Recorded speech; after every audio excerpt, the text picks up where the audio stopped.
Hello everyone. Today we are talking with yet another beautiful and very successful PBF member, Sujata. And Sujata Chatterjee, she is a 1998 Madhyamik pass out. And she has a very, very interesting and illustrious career. So before I start asking questions to Sujata, let me give you a glimpse of what she has done so far. It feels very proud and exciting to talk to her. She is again an engineer by education, I should say. So now she is totally into social entrepreneurship, which we will talk about in great length because that's what she is passionate about and pursuing for last 5 years. But before that, let me also tell you that she's also completed certification in marketing from Cambridge University and certification in innovation readiness from the University of Austin, Texas. The alumni of Goldman Sachs 10,000 Women Program. Congratulations. And she started her career in Hewlett Packard long time back. She's also been highlighted as Women Entrepreneur by UN India, UN Women Asia Pacific and UN ESCAP. Did I say that correctly? She has received the Devi Award from the hands of Mrs. Smriti Irani and a special felicitation from Mrs. Chandrima Bhattacharya, MOS, Government of West Bengal. She is a proud winner of Rising Women Entrepreneur by Indian Chamber of Commerce, Swam Siddha by Eastern Chamber of Commerce, and Exceptional Women Excellence by Women's Economic Forum. And she has a long list of rewards, awards, and recognitions from different organizations, and that makes it even more interesting. So Sujata, let me straight away start by asking this question that how did an engineer like yourself, turned up into a social entrepreneur? Because I think you worked at HP for about 5 years, and then you studied further, you took break to look after your children, and then what happened? How did you get into this? Hello Didi, it's a pleasure to share my story with the PBF family.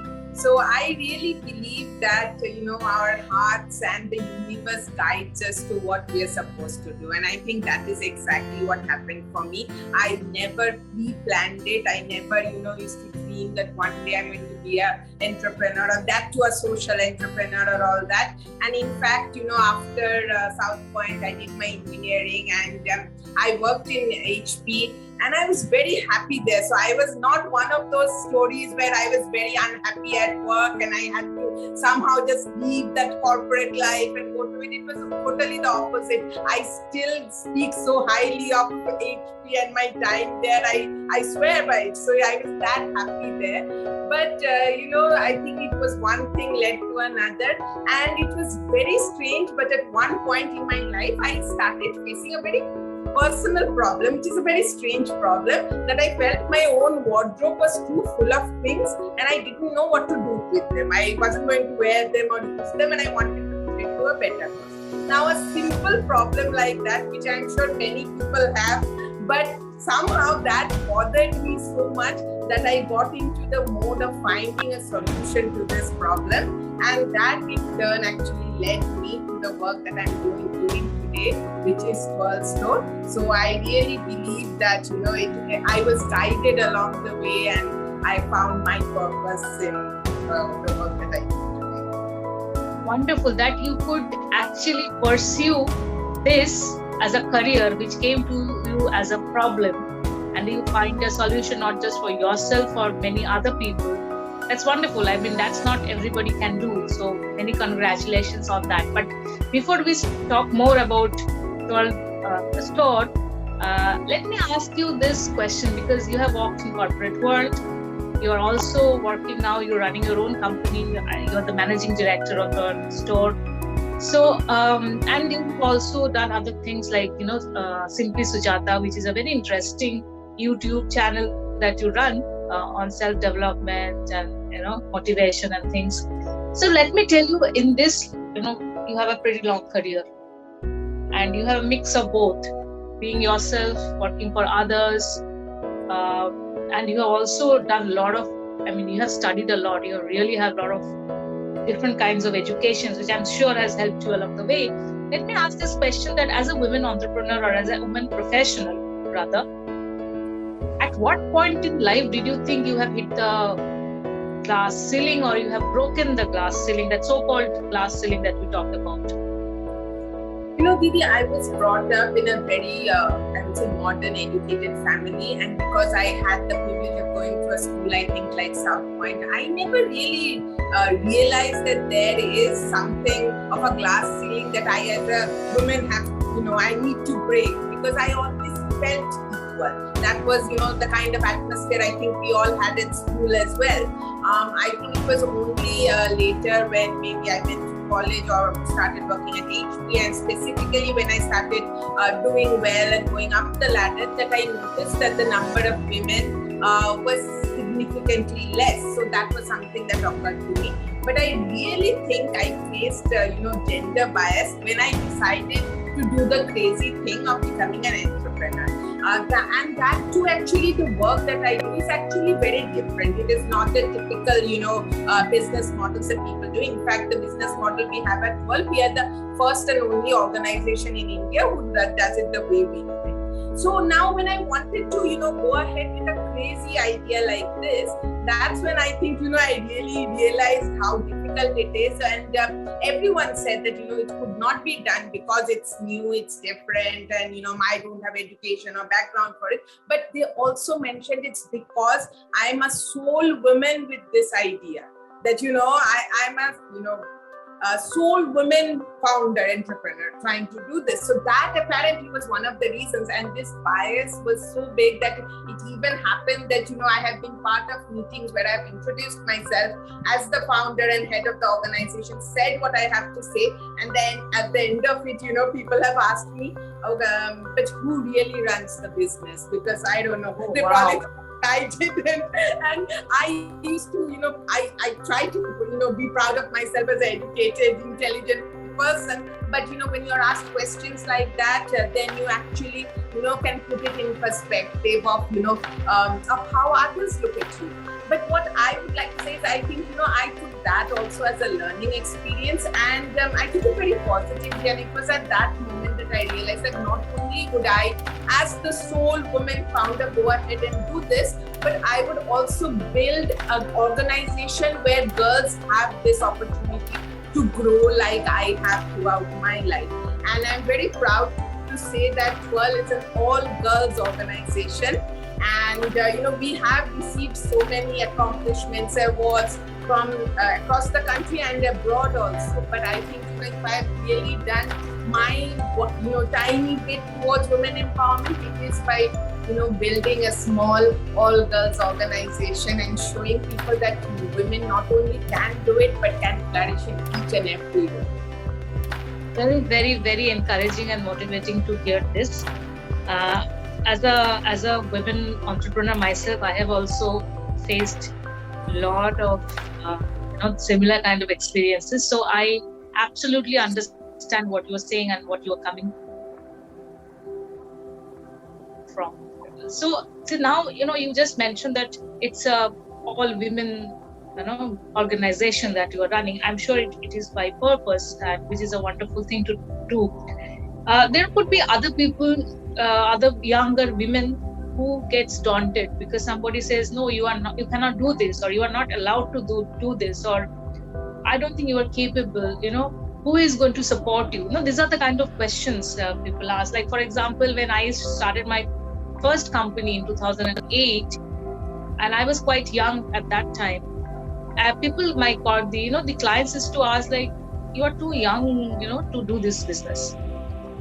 Though I already had like 10 years of experience of working in one of the biggest enterprises in the world, but I still, was considered like that. So it's sometimes it's very discouraging, and women as such are, particularly in India, they will get intimidated by things like this, right? When this happens, and sometimes a lot of these dreams get crushed because of the feedback or advices. Like 1 week back, I am planning to start a school, and then somebody told me very categorically on my face that you can never do this.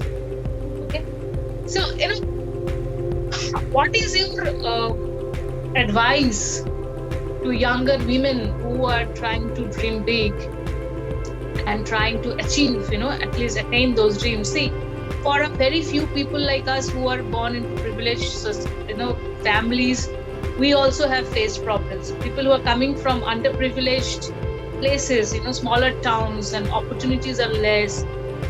What do you suggest to them that they should do so that they are not bogged down by this kind of negative pressures?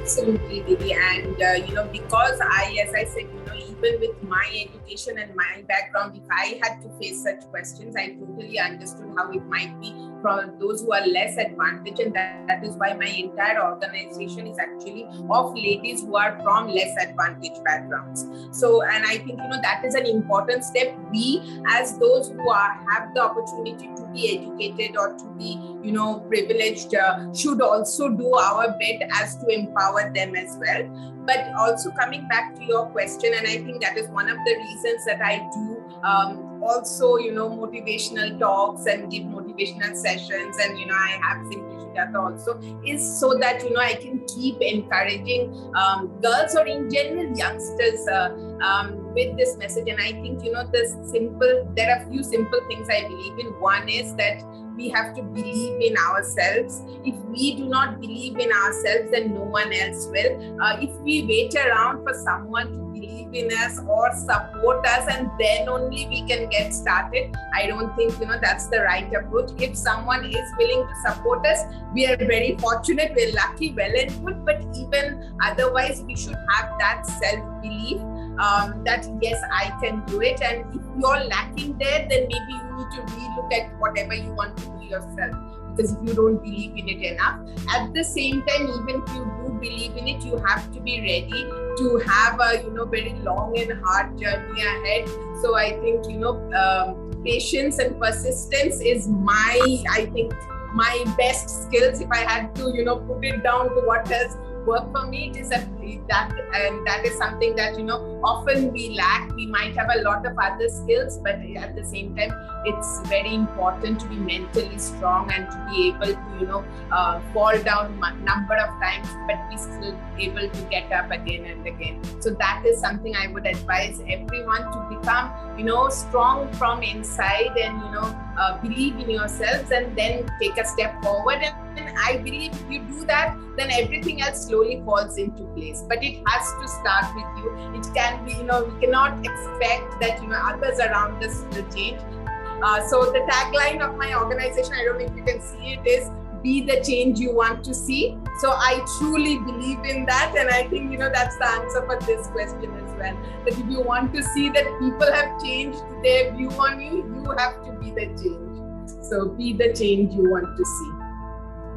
Absolutely. I think it comes straight from your own experience and from your heart. Believe in yourself, because nobody else will do that.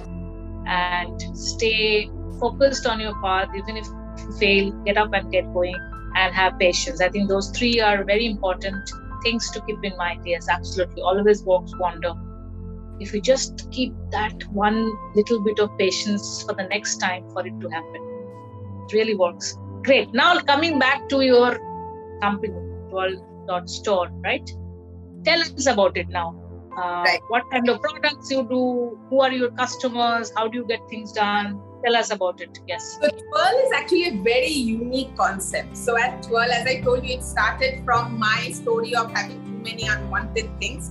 And I had started asking people that, what can I do with that? And everyone I asked told me that, we have the same problem. We have so many things we don't need. We don't know what to do with it, which led me to realize that this is a very common problem of our urban cities today. Be it in our homes, in our organizations, there is so much of unwanted things. So this is what Twirl does. We collect all these unwanted things. This could be fabrics, clothing, furniture, old electronics, whatever. We collect all that from you.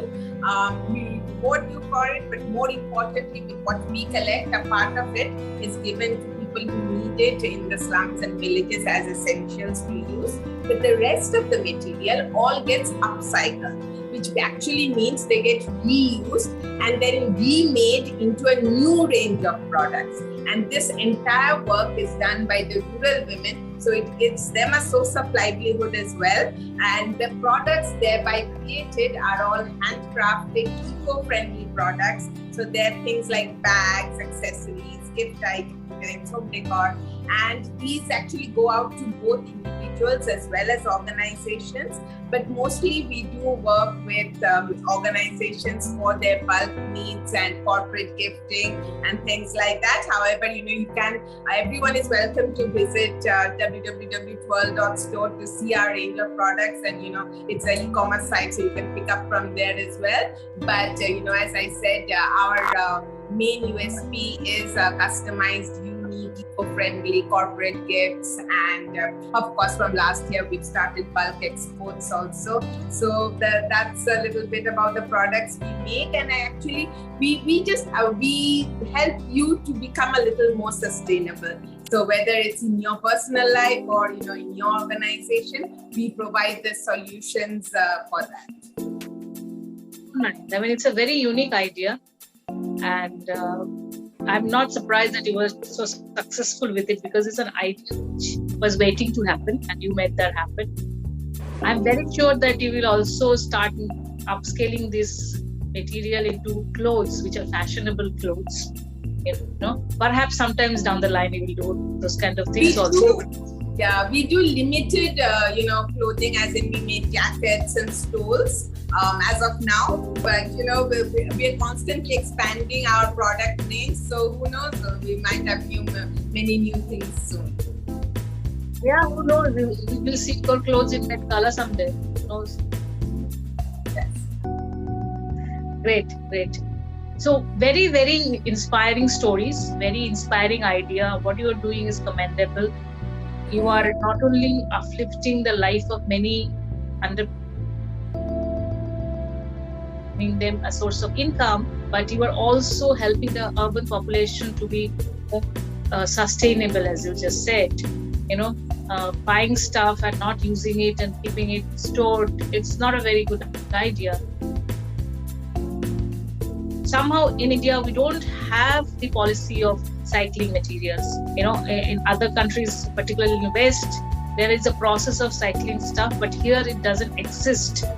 I would love to do garage sales of a lot of stuff, but instead of doing garage sales, you are the person whom I should give it to, right? So we are working in this way across India. So wherever you are, you can just contact us and we'll find you. Yes, absolutely. So whoever wants to, clean their wardrobe or clean their home and want to feel good about it and want to feel that, okay, by doing that, I'm also supporting some other women somewhere in India, please, I think Sujata is the person whom you should get in touch with. So definitely extremely noble cause and very nice idea. Okay, great. So far we have come to the second part of the talk. So far we have done a lot of interesting yet serious and professional discussion. So now I'm going to ask you a few rapid fire questions. Okay? And this is a surprise. I don't usually tell my guests that they are going to be a surprise, because I want spontaneous answers. So I'm going to ask you a few questions, and my suggestion is that do not think, just whatever pops to your mind, you just blurt it out. That's the best way to answer.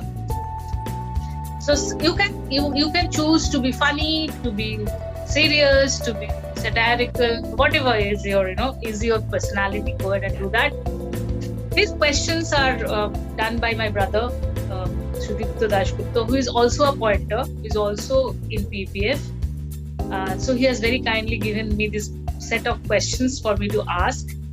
So thanking him. And now I'm going to ask you this. Do you have a pet before I ask? I had a pet. You have a pet, right? Great. Okay. So let me ask this question first. If your pet could talk, what would they say about you?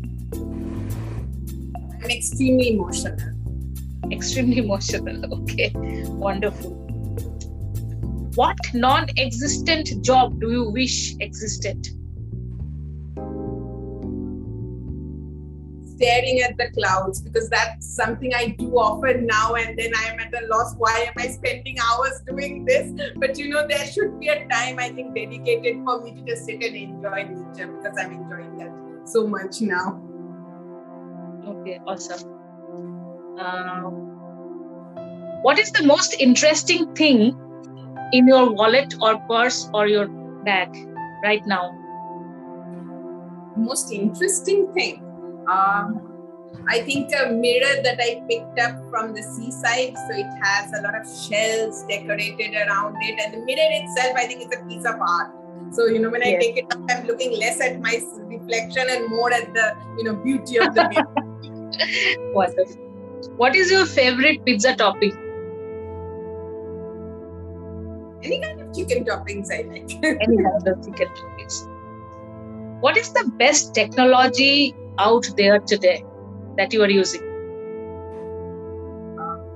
I think our lives have changed for better and worse, both with the mobile phone. But I think it's really remarkable, if I think back to when we used to come back home from school or college, and even if we were stuck, there was no way to inform anyone. And to now think that we, every second we have so many opportunities to reach out to people, but it's all through this one gadget, the mobile phone, So I think, that's just changed everything completely.